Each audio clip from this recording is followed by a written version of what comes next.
Everyone at the funeral was crying except for the girl in the third row. She sat perfectly still, hands folded, eyes dry, lips moving soundlessly as if reciting something only she could hear. No one noticed her when the casket was lowered.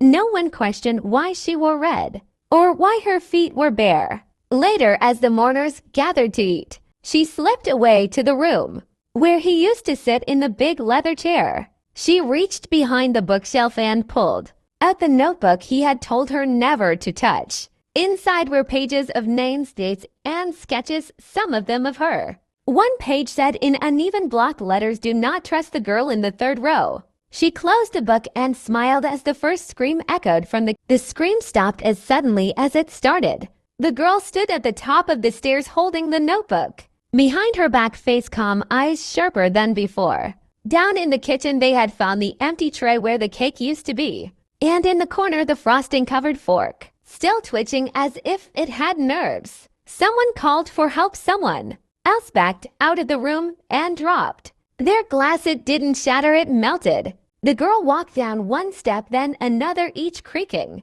board sounding like a ticking clock.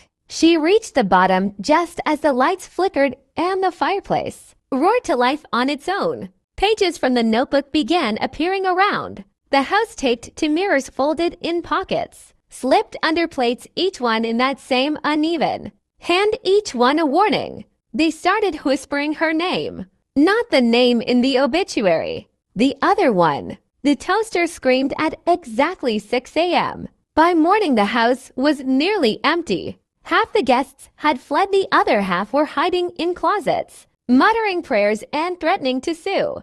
The girl sat at the kitchen table sipping juice from a skull-shaped cup, legs swinging, notebook open in front of her. The pages now read things like, "Buy more cereal and tell Aunt Linda to stop wearing so much perfume." Aunt Linda was hiding in the dryer. The whispers had calmed down and were now politely suggesting crossword answers and stock tips. The dog returned from the woods dragging a BLUETOOTH speaker and a squirrel wearing sunglasses. The cake reappeared on the counter fully intact with a note that said, "Sorry, got hungry." The girl closed the notebook, snapped her fingers, and everything went back to normal except for one thing. Grandpa's ghost was still in the recliner asking for more chips. Follow for the cookbook.